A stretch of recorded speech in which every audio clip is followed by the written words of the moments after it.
ترجمة مقالة صحيفة نيويورك تايمز عن البشير شو. راح نحكيهن، نحاول نحكي سطر سطرين جملة كاملة ونترجمها. Opinion رأي. The Iraqi comedian animating a political revolution.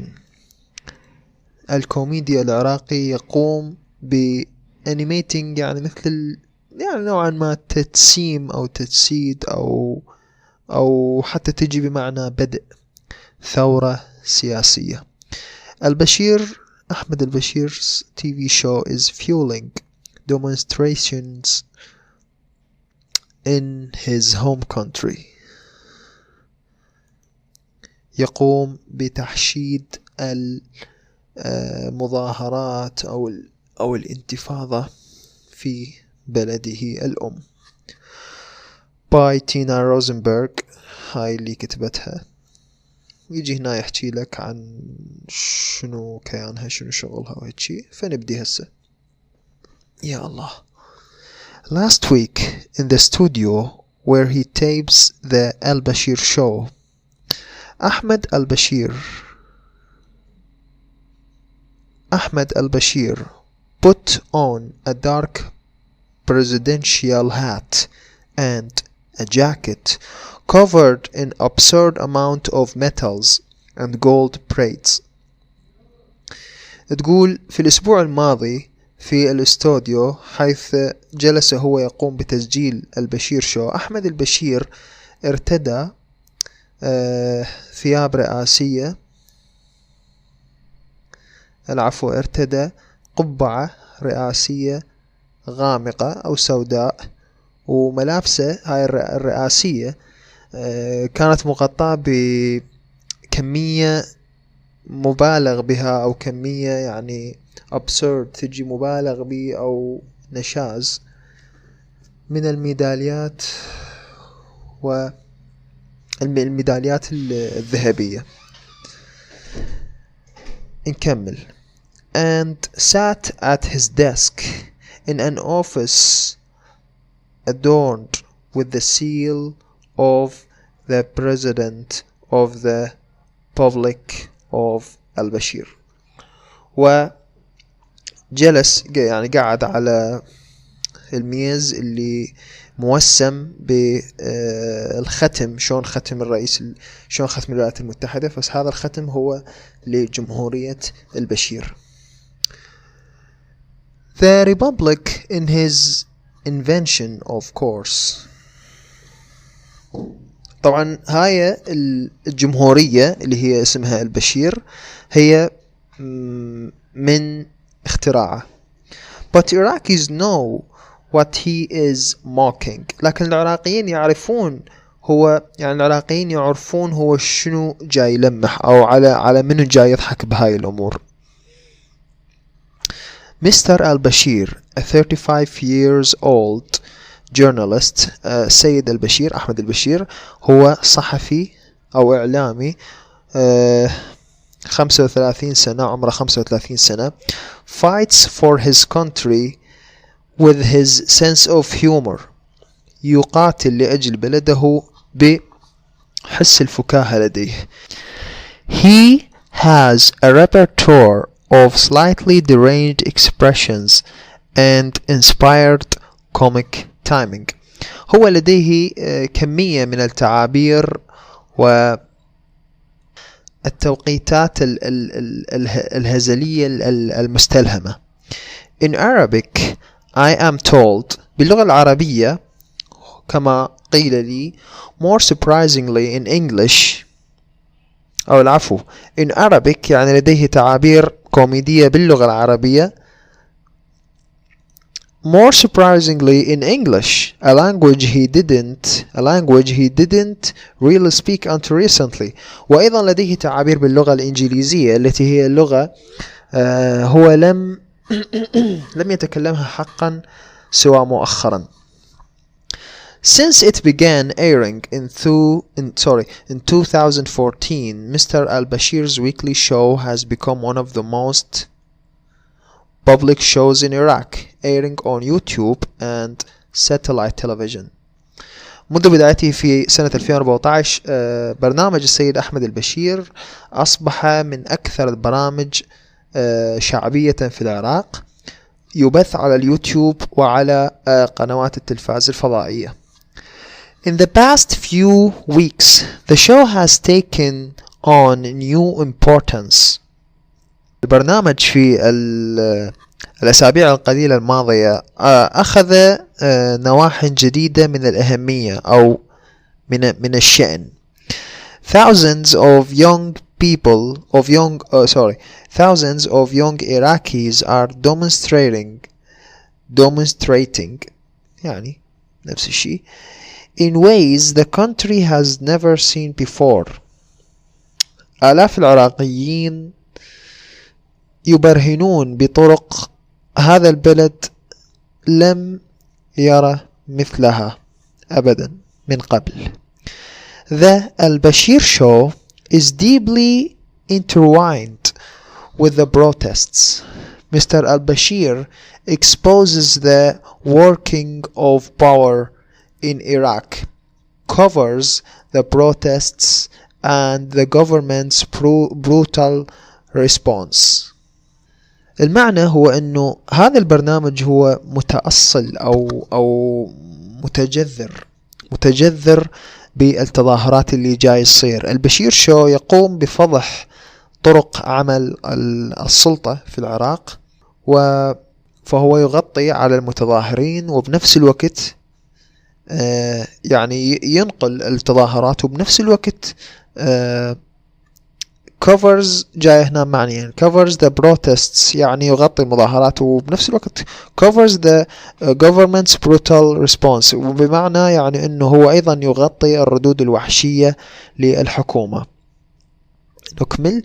exhorts the protesters خلينا نكمل منها exhorts the protesters to stay peaceful, amplifies their voices and boosts their morale. Some in Iraq believe the protests wouldn't be happening without him. هو ينصح المتظاهرين بأن يبقوا مسالمين، وبنفس الوقت يوصل أصواتهم ويوصل أخلاقهم العالية. وهناك بعض العراقيين يعتقدون أو يصدقون بأنه هاي المظاهرات ما كان ممكن تبدي لولا هو أحمد البشير. هاي الصورة هي البشير show in costume on the set of البشير show. هذا هو أحمد البشير يرتدي الزي الرئاسي اللي هو مسويه على أساس لدولة البشير show، اللي هو مسوي هذا الشيء بس على مود يهزأ ببعض المتسلطين اللي عندنا. نكمل. Since October 1st, young people have been protesting in Baghdad and other cities in southern Iraq, with thousands camped in Baghdad's Tahrir Square since October 25th. منذ الأول من أكتوبر الشباب كانوا يتظاهرون في بغداد، ولا زالوا طبعا في بغداد ومحافظات العراق الجنوبية. آلاف منهم خيموا في ساحة التحرير ببغداد بدءا من 25 من أكتوبر. Previous protests in Iraq were party-led and focused on electricity and jobs. في السابق المظاهرات كانت نقدر نقول مسيسة نوعا ما، وممكن تكون تطالب بالعمل، التعيينات أو بالكهرباء. These are different, truly grassroots. هنا الgrassroots إيش كاتب؟ These are different, truly grassroots. Grassroots معناها دورتها، grassroots يجي هنا تعبير مجازي معناها of the people، يعني ما إلها فد قيادة موحدة. ويكمل يقول leaderless, partyless بدون قيادة، بدون تحزب.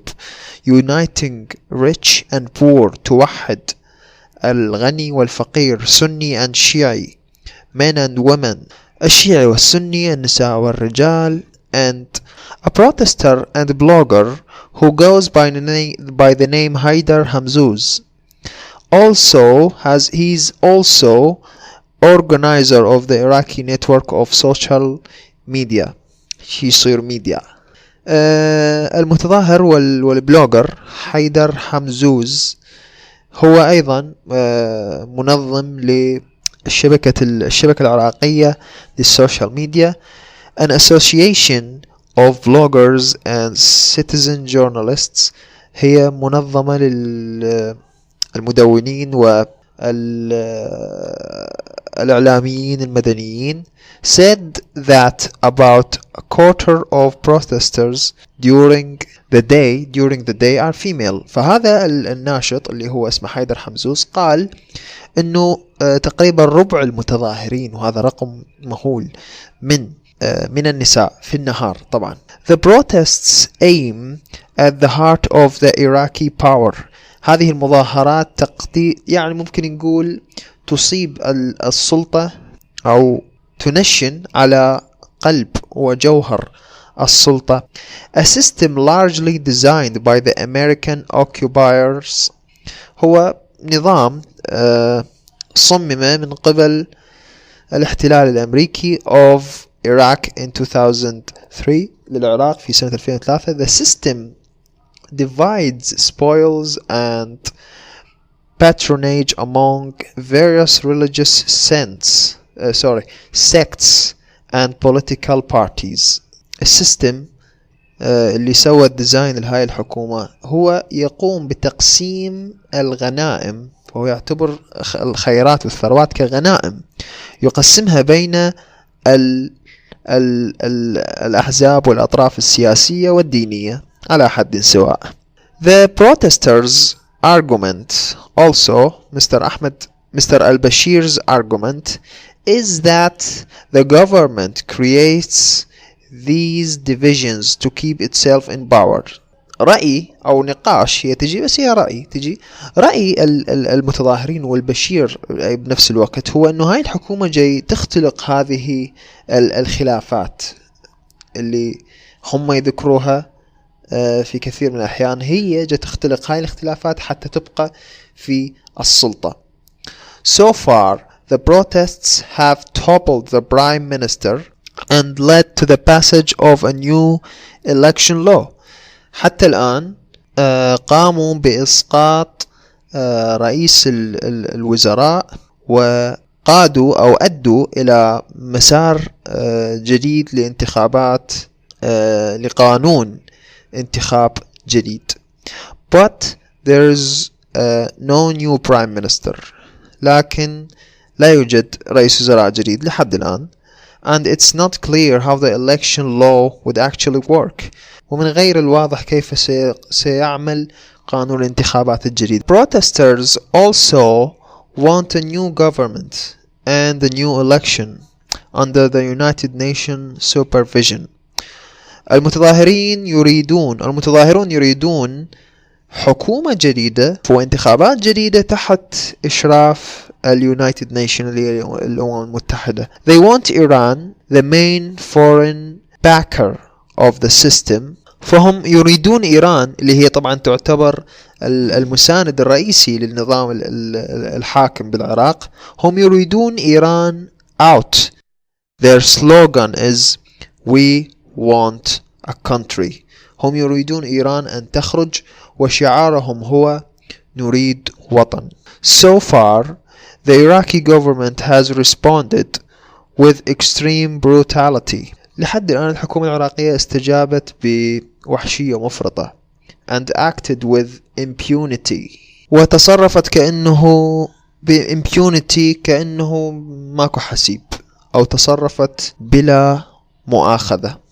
Security forces and masked gunmen، قوات الأمن وإضافة إلى رجال ملثمين have killed more than 500 people, wounded thousands. هذه القوات والملثمين قاموا بقتل ما يفوق 500 مواطن وجرحوا الآلاف فوق هذا.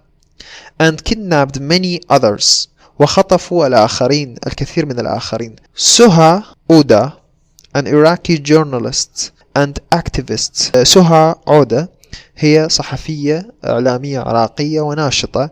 activists on women's issue, في حقوق النساء, حقوق المرأة. said that the government targets women. قالت إن الحكومة تقوم باستهداف النساء. specifically kidnapping and killing female protests. تحديدا اختطاف وقتل المتظاهرات من النساء. to pressure females to prevent women from participating. وذلك لدفع باقي النساء بأن يمنعن النساء من أن يذهبن للمشاركة في المظاهرات. Miss عودة said, and everyone I talked to concurred. وهنا الصحفية هي اللي جات تحكي, وكل شخص أنا تحدثت إليه وافق على هذا الأمر. شنو الأمر؟ that among protesters there has not been a single report of sexual assault. بأنه يعني في المظاهرات وبين المتظاهرين عموما لم يتم الإبلاغ عن تحرش جنسي واحد. You are girls and boys in the same place with cooperation. أنتم أولاد وبنات في نفس المكان بالتعاون. and no harassment, ولا يوجد تحرش. Mr. البشير has said on his show, I am very proud. I am in love with that. السيد أحمد البشير قال أنا فخور جدا وأنا معجب وأحب هذا الموضوع, أحب هذا الأمر. All of our revolutions before were party oriented, said زينب سالبي. كل الثورات السابقة كانت ثورات موجهة حزبيا, قالت زينب. An Iraqi American campaigner for women's rights and peace. هي campaigner for women's rights and peace. هي عراقية أمريكية أو تدير حملة عراقية أمريكية لحقوق المرأة والسلام. This is the first time it's the people. هذه هي المرة الأولى هي المرة الأولى اللي تكون المظاهرات هي من الناس نفسهم. They are saying we are Muslims and we're done with the division. هم يقولون نحن مسلمون ونحن انتهينا, أو يعني يرفضون التقسيم. We are all shocked this has happened.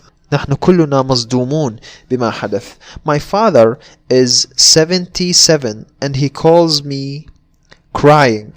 والدها عمره 77 سنة وهو اتصل بها وهو saying in all my life I have never seen such a thing.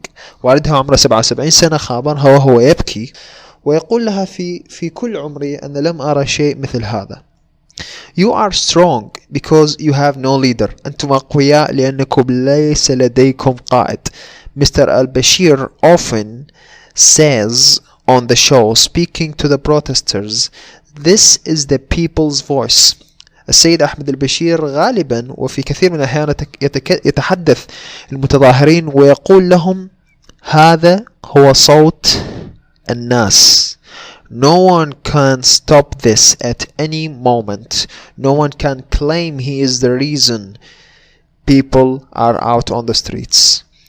لا يمكن لأحد أن يقوم بإيقاف هذا الأمر في أي وقت, ولا يمكن لأحد أن يدعي بأنه هو السبب اللي خلى الناس تطلع أو تخرج إلى الشوارع. تحرير سكوير, ساحة التحرير has become its own city. ساحة التحرير أصبحت مدينة. The protesters have organized security. المتظاهرين نظموا الأمن. Cleaning, electrical repair, التنظيف والإصلاحات الكهربائية. Food, showers, toilets, الطعام, الدش, الحمامات يعني, التويلتس, المرافقات الصحية, a small hospital مستشفى صغيرة, a radio station محطة راديو, a newspaper صحيفة, civics classes دروس التربية المدنية, a library, a medical care مكتبة ورعاية صحية أو رعاية طبية, including psychotherapy علاج نفسي. نكمل. protesters play music المتظاهرين يقومون بعزف الموسيقى, shoot videos and paint murals يقومون بتصوير الفيديوهات والرسم. a big screen shows football games on YouTube videos and YouTube videos. شاشة كبيرة تقوم بعرض مباريات كرة القدم وأيضا فيديوهات اليوتيوب, including of course the البشير show. وبالطبع من ضمنها الأمور اللي تعرضها هاي الشاشة هو برنامج البشير show. The show is an hour of Mr. البشير at his desk mixed with video clips of and original songs. هو عبارة عن ساعة كاملة من السيد أحمد البشير جالس على مكتبه ويحدث الناس. هذا البرنامج ممزوج أيضا بفيديوهات غنائية لأغاني أصلية هم اللي يألفوها. He mocks the godlike difference accorded Iraq's presidents. هو نوعا ما يسخر من التفضيل اللي بعض الناس انطوه لبعض الرؤساء فخلوهم شبيهين بالآلهة. The country's corruption هو يسخر أيضا من الفساد الذي يعم البلاد. The use of religion for political gain استعمال الدين لأجل مغانم سياسية. When he did a show in cleric's costume split into white on one side and black on the other to indicate different religious affiliations. تذكرون الحلقة اللي أحمد البشير لبس عمامة وعباية لكن كان نصها أبيض ونصها أسود, فهو هنا جاي يمثل هاي الحالة, يقول يذكر بالحلقة اللي أحمد البشير لبس بها هذا الثياب حتى يبين الخلافات أو استعمال الدين لغرض مصالح سياسية.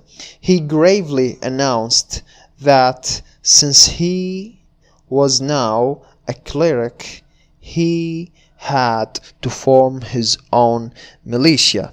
هو بصورة خطرة لما أصبح رجل دين, cleric هي رجل دين هنا, قال طبعا بصورة ساخرة هو البرنامج, قال إنه لازم هسه بعد ما بيها مجال لازم أسوي روحي ميليشيا.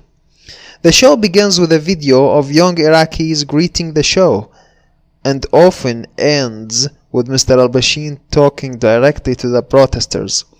البرنامج يبدأ بمجموعة من الشباب اللي يحيي البرنامج وتنتهي هاي الفقرة بأن يقوم السيد أحمد البشير بتحية المتظاهرين. He'll say wave if you can see me. سيقول طبعا أحمد البشير راح يقول لوح بيدك إن كنت تراني.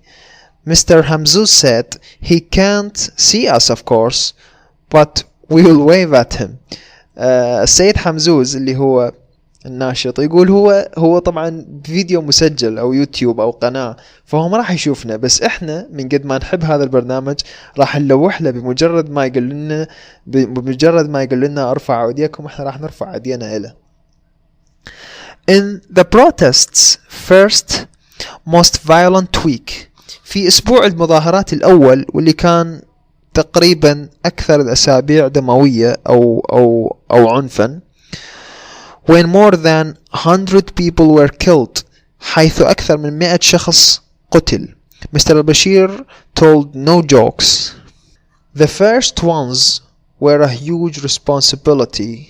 He said, I would show video of young men getting killed by a sniper and start to cry. هي تقتبس من أحمد البشير, يقول الأوائل اللي تعرضوا لهذا القتل كانوا مسؤولية كبيرة. هو يقول كنت أشوف فيديوهات لشباب يقتلون بالقناص وأبدي أبكي.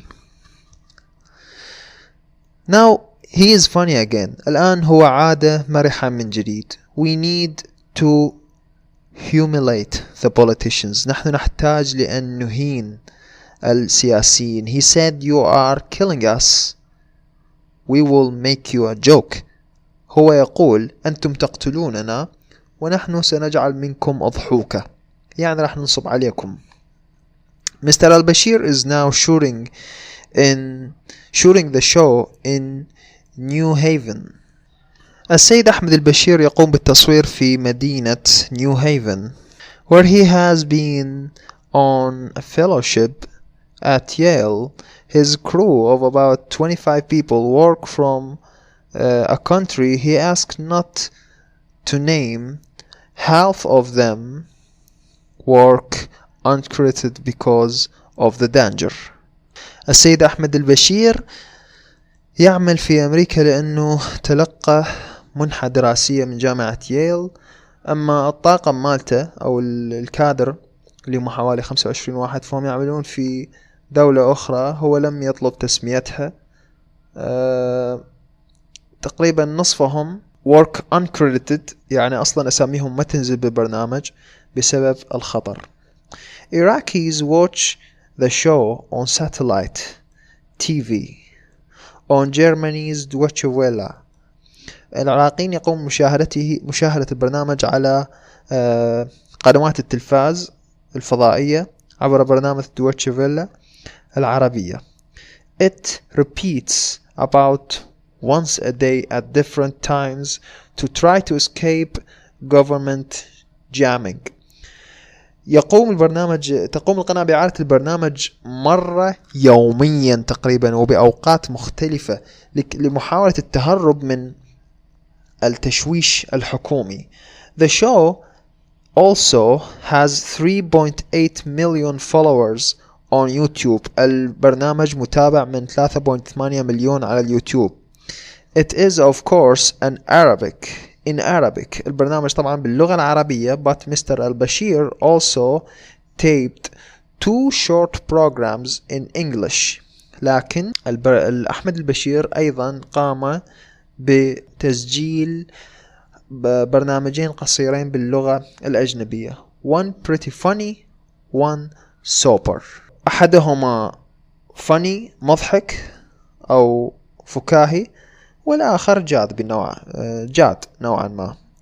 To tell the world about protests. ليخبر العالم عن المظاهرات.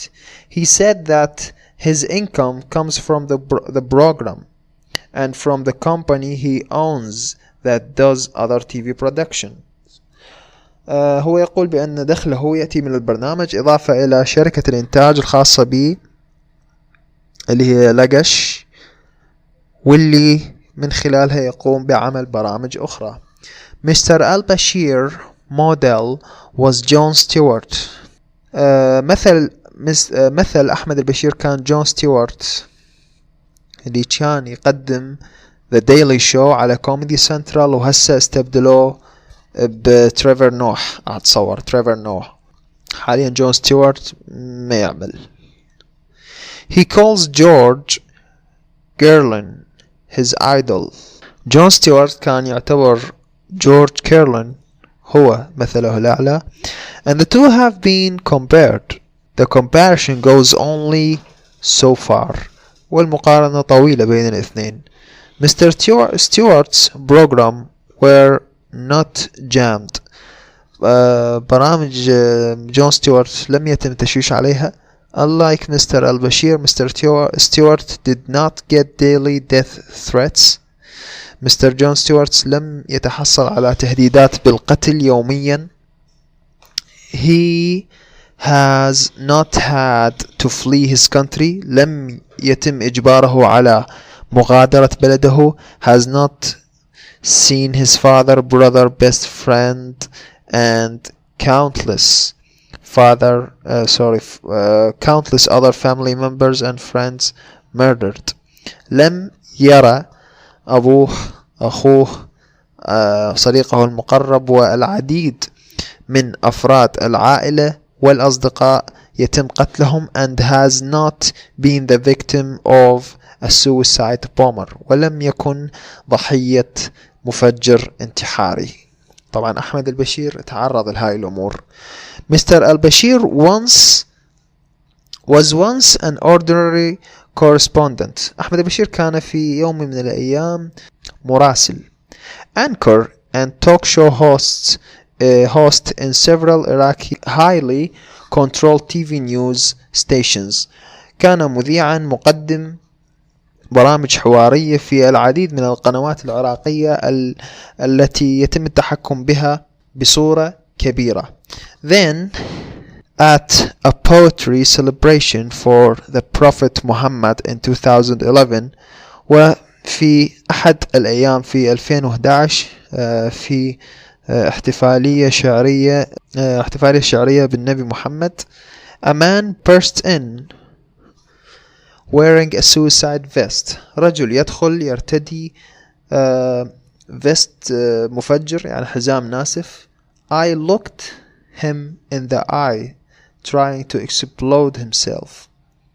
هو أحمد البشير يقول أنا نظرت له بعينه وهو يحاول تفجير نفسه. He said those 2 seconds were very long seconds. هذه الثانيتين كانتا طويلتين جدا. I had time to think if I am dead now who am I. هو يقول انه انا بهذا الوقت القصير حيل انا فكرت لو اني متت هسه شنو اني هسه. He ran and found shelter behind a wall. ركض وقدر يحتمي خلف جدار. But his best friend and several other friends were killed. لكن صديقه المقرب والعديد من الأصدقاء الآخرين تم قتلهم. He did not leave his house for the next 6 months. هو لم يغادر منزله لمدة 6 أشهر. I'm just sitting at home getting fatter. كنت فقط جالس في المنزل يزداد وزني فقط. He said I was afraid of everything. I was waiting for I don't know what, just to die maybe. هو يقول أنا كنت خائف من كل شيء. أنا كنت أنتظر لشيء لا أعلم ما هو، ربما الموت. But he remembered his long 2 seconds thinking, who am I? He made a decision. He was someone who would say whatever he wanted. He moved his family to Jordan, and while working as a journalist, he tried comedy news. In 2014, he began البشير show. هو تذكر الثانيتين اللي قال بيهن who am I؟ أنا منو. He made a decision. قرر. He was someone who would say whatever he wanted. قراره كان هو إنه هو راح يكون شخص يقول ما يحلو له. He moved his family to Jordan. هو حرك أو قام بنقل عائلته للأردن. وأثناء عمله كإعلامي جرب أو قام بمحاولة الأخبار الكوميدية. طبعا عنده برامج هواية مثل أبو لسان وليفة وغيرها. In 2014 he began البشير show. في سنة 2014 هو بدأ البشير show. The show has fueled the protest by engaging young people with the core structure of power in Iraq. البرنامج نوعا ما ساعد المظاهرات عبر تعريف الشباب بمنظومة القوة والسلطة في العراق. Mr. البشير is not the only one to talk about them, but because he's funny, he's the one whom people watch, especially young people. أحمد البشير هو ليس الوحيد اللي يتحدث عن هاي الأمور للشباب، يعني مو هو الوحيد اللي ويا المظاهرات، لكن لأنه مضحك الكثير من الناس يشاهدوه وخاصة الشباب. His decision to speak his mind earned him trust. He became important when he started to be very clear with his message. قراره بأن يحكي ما بداخله خلاه يكتسب الثقة. هو أصبح مهم عندما أصبح واضحا جدا بالرسالة التي يريد أن يوصلها. Mr. همزوز said before he'd say there is militia group behind that. همزوز يقول عن أحمد البشير أنه فيما سبق كان ممكن يقول أنه أكو ميليشيات خلف هذا الموضوع and make fun of them, but he did not name it or its leader. في السابق كان ما يقول اسماء الميليشيات والقادة، كان يقول ميليشيا ولكنه ما يسميها. That changed 3 years ago. وهذا الموضوع تغير قبل 3 سنوات.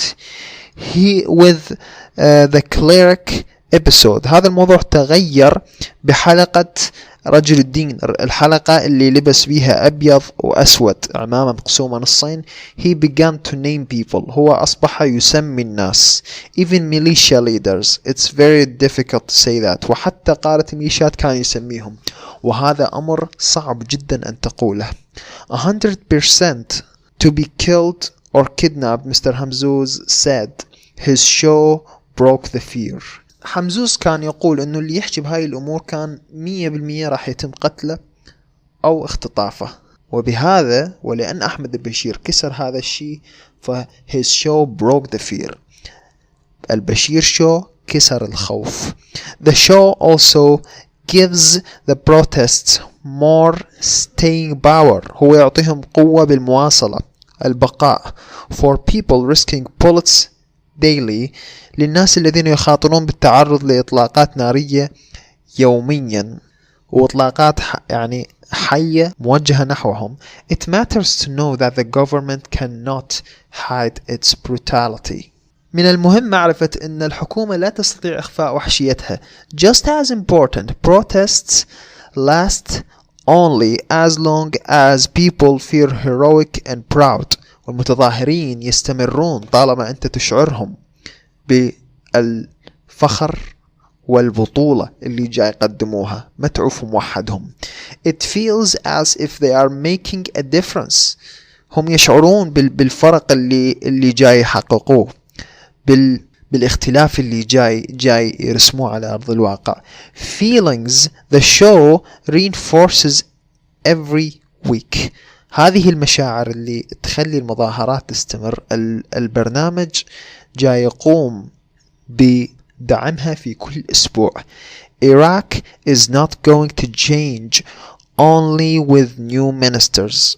العراق لن يتغير بمجرد وزراء جدد. Mr. البشير tells them the whole system must change. You will change Iraq. أحمد البشير يقول متظاهرين النظام كله يجب أن يتغير وأنتم ستغيرون العراق. انتهت المقالة. شكرا للاستماع.